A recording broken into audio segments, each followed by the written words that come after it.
What's up, everybody? Welcome to another episode of Shots from the Winchester Podcast, brought to you by Greencastle Consulting. I'm your host, Al Green. Today we have a Meet the GACer episode. Let me just real quick explain to you what a GACer is. So Greencastle Associates Consulting is what GAC means, and when somebody works at GAC, you're a GACer. So we're talking to Joseph Hyde, who's a GACer here at Greencastle. So what do you do actually here? So I do a bunch of different stuff. I'm a jack of all trades. Mm-hmm. I do project management, change management, process improvement. So you're like the full gambit. Yeah, but I'm not. So there's layers to the onion. Oh, okay. And at Greencastle, we have the IMM, which is something that sort of separates us from others. But yeah, within the IMM, there's project management, change management, BI. And that's business intelligence. Yep. Yeah. Mm-hmm. And there are these sort of project focused methodologies as well as tools within the IMM.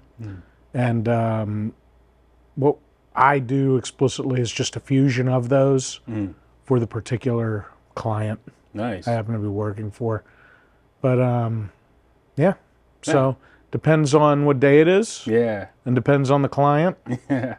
I do a bunch of different stuff. Nice. Yep. So, like you say, jack of all trades. It's a good place to kind of mold a lot of skills out of that. And another good thing about GAC is that we're all here veterans or active military people as well. 100%. Yeah. Right? 100%. Has that statistic changed? Not at all. No. I hope not. No, every single one of us here are veterans or active members. We just had one person go off to do active duty recently. Art, yeah. I just ran off to go do his duty, but he'll be back. So we'll. We gonna let him back in? I'm just kidding, Art. Miss you. Yeah, we miss you, Art. Tell us a little bit about your military background. So, I was enlisted in the Navy 6.5 years. Nice. I was an intelligence specialist. I did a 6-year contract. I extended it to 7, then I actually got that extension shortened to just a half year. I started out in Intel, went to Great Lakes in February, which was not pleasant. Yeah. Yeah, that's... This past February? No. This was when I joined. Oh, gotcha. So Navy boot camp is in Great Lakes, Illinois, which is above Chicago. Right on, I think it's like Michigan there. Okay. And frigid. Yeah. Weather, I get chills just thinking about it. That was years ago. But did that, left, went to Virginia for Intel school. Nice. And then after that, did FDNF, which is Forward Deployed Naval Forces. Oh, okay. Out of Sasebo, Japan. Wow. So I spent 3 years out of Sasebo on the USS Essex.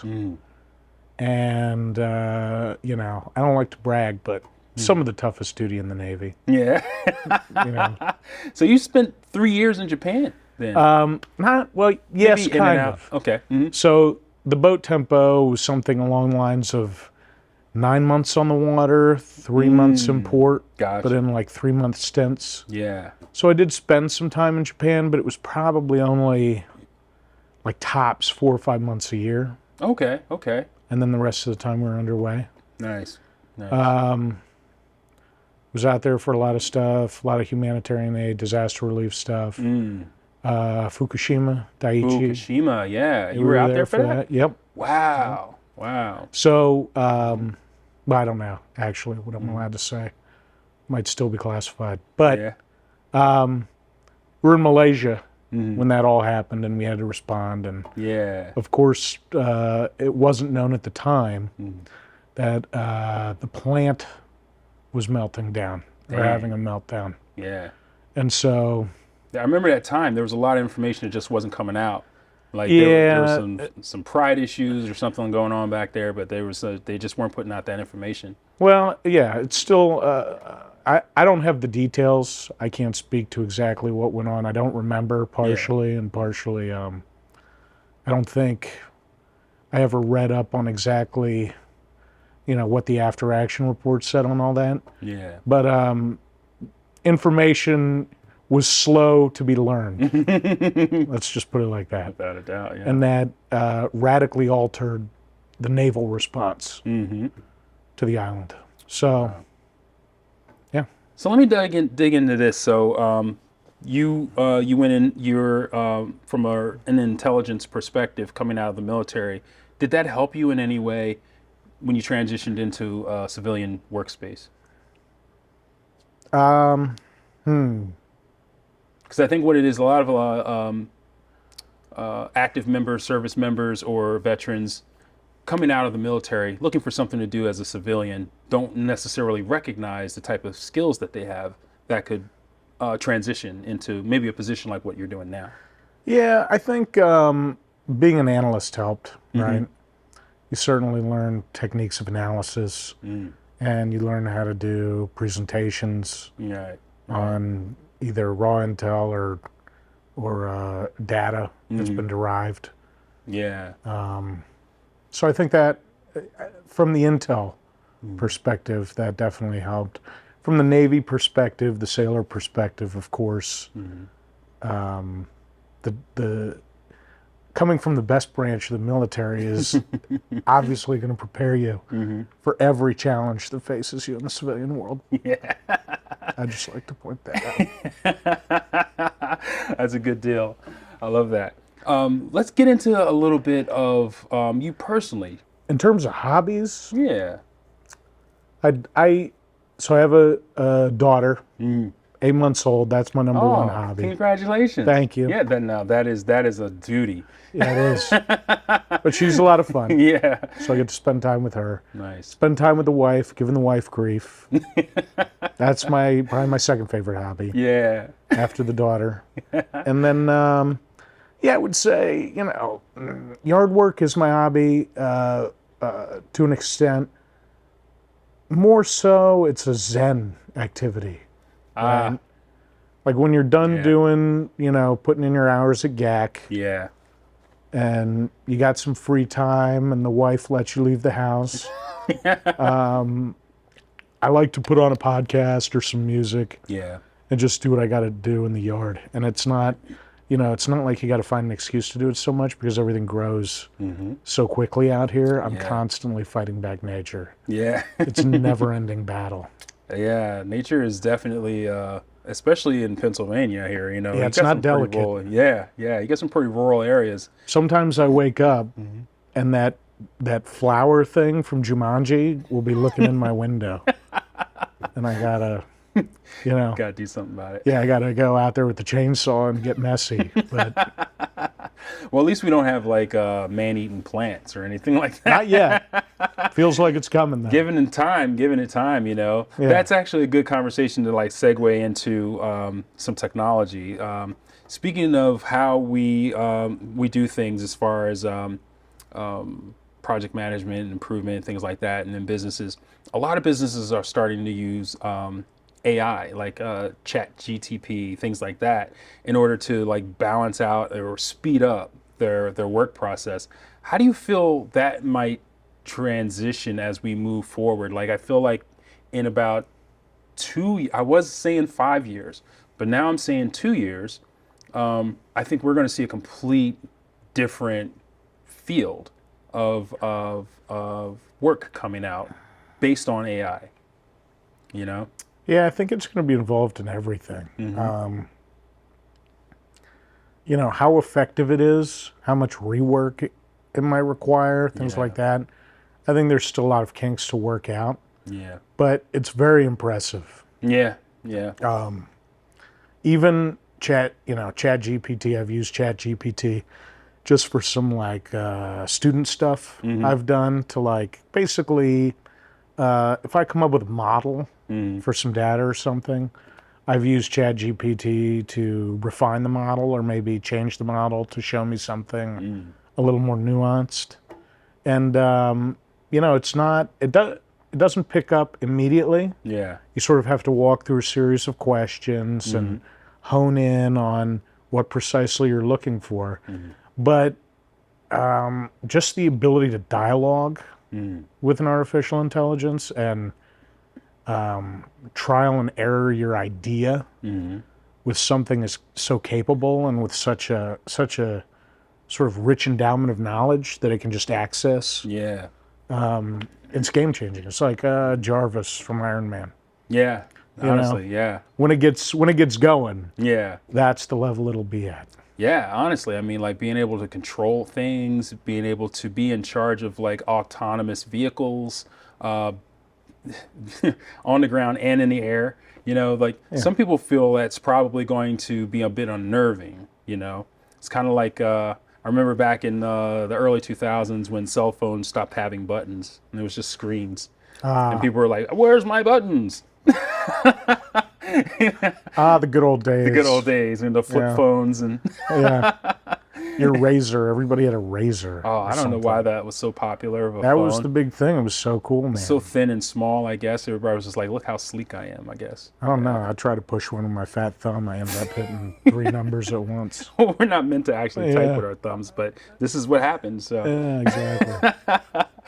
But yeah, I'm glad those days are over. Yeah. But, you know, honestly, the way technology keeps evolving, you know, the next thing is going to be such a pain in the ass, I'm sure. You know, we're coming from a time when, well, at least me, I didn't grow up with the internet. I didn't grow up with cell phones. Yeah. You know, I could say challenging that there were beepers, you know, things like that. But like cell phones were like a popularity thing. Like you had it in your car. Like it was in your car. You know, you could pick it up, or it was like a satellite phone. But it was this big with a giant antenna on it. Yeah.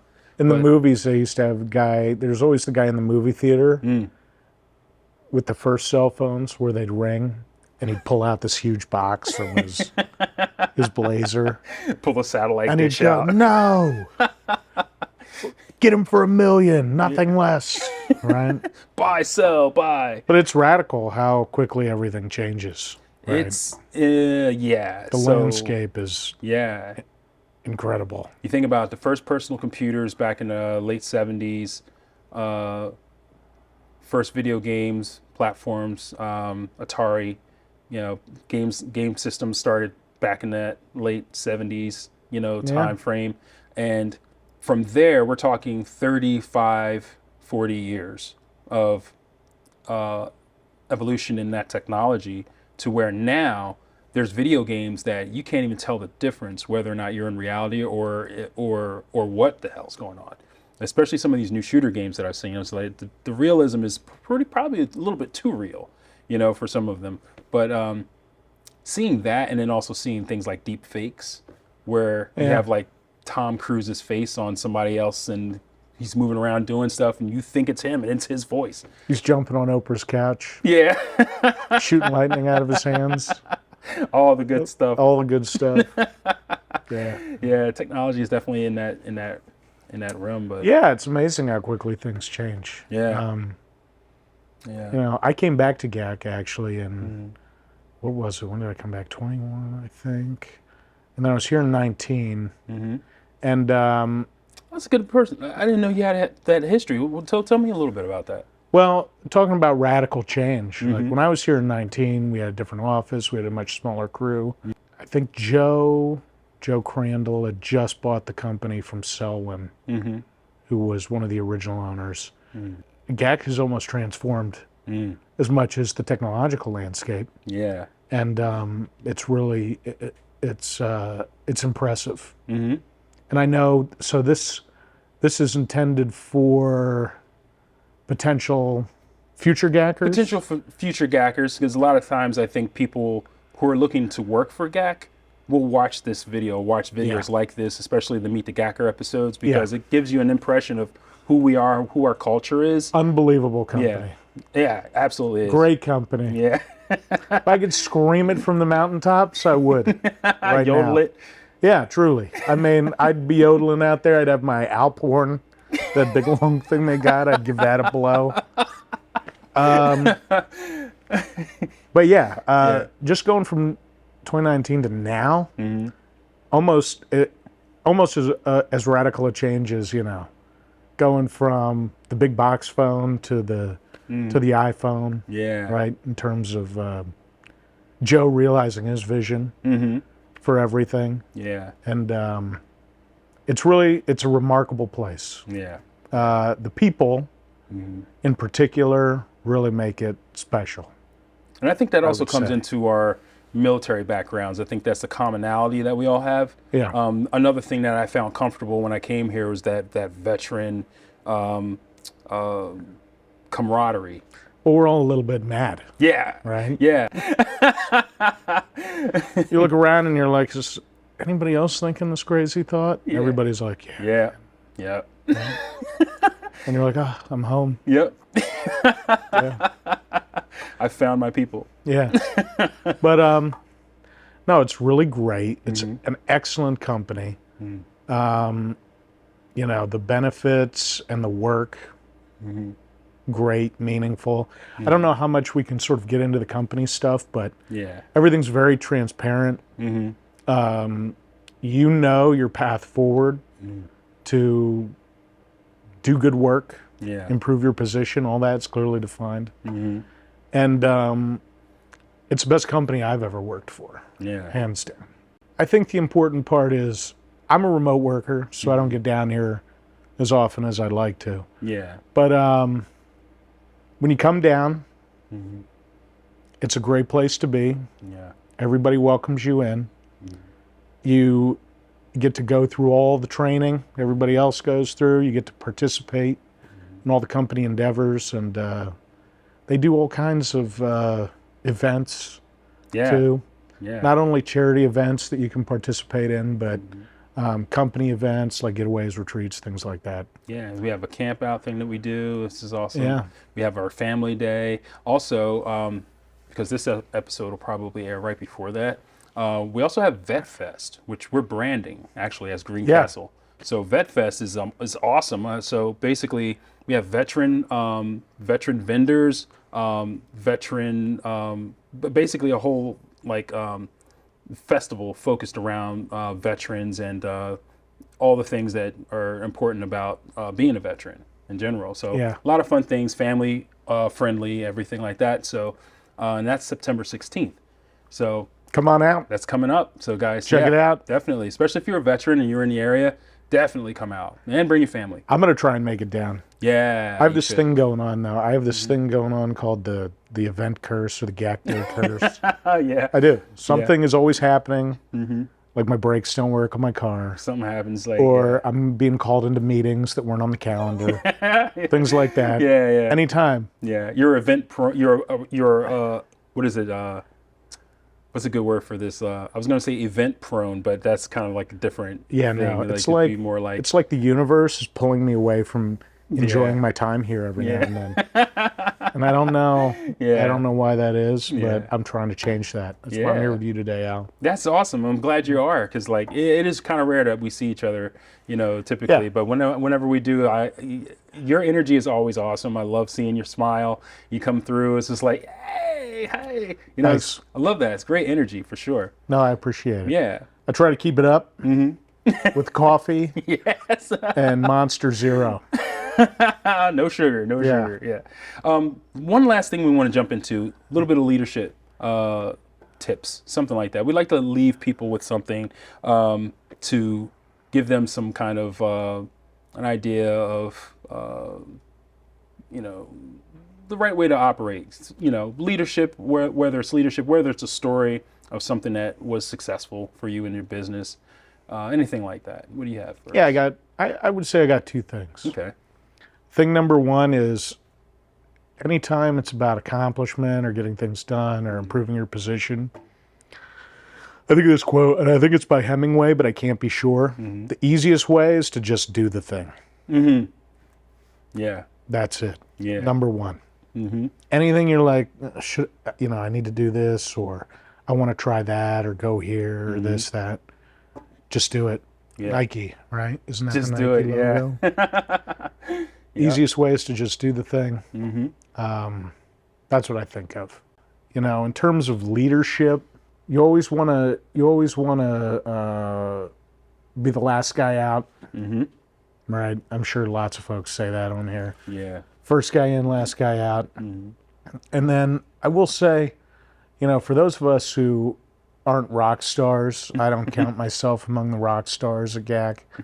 I'm pretty good, but I'm not up there with the Andy Daly's and the Chuck Davises of GAC.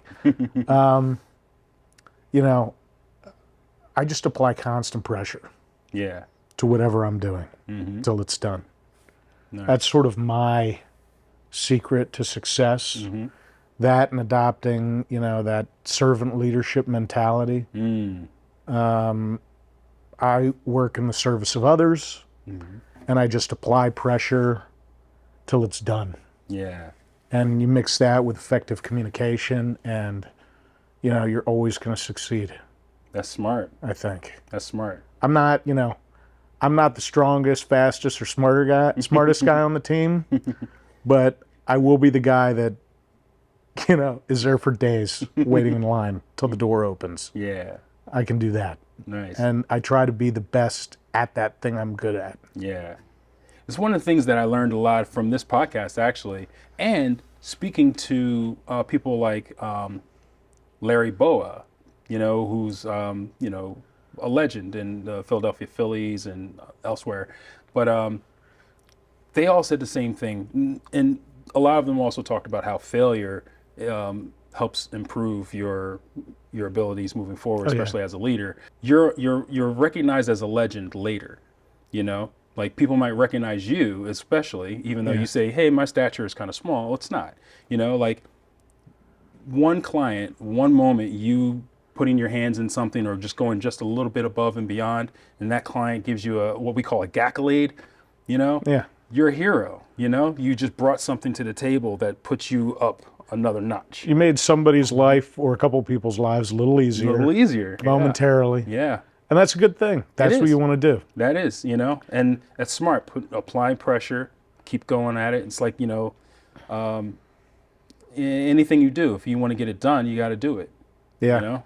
When you get to know the client and they become your friend, not just the client, and you get to make their life easier, that's the real reward of the work. Yeah. That's the reward that makes the work worth doing. Nice. So, you know, I think, I don't know if it's so easily discernible in other companies or in other industries, right? That kind of thing, but it's easily discernible here. Yeah. And that's what makes it special on top of all those other things. Wow. That's great. That's a great I'm going to make a Hallmark calendar. You ought to. Well, Joseph Hyde, thank you so much for being on the show. Appreciate it, Al. I knew this was going to be a fun conversation. I'm glad you got me. Guys, make sure you like and subscribe. Also, hit the bell so that you get notifications when new episodes come out. And make sure you leave a comment, too. Let us know what you think about the content that we're putting out, the episode, everything like that. So enjoy the rest of your week. See you on the next episode.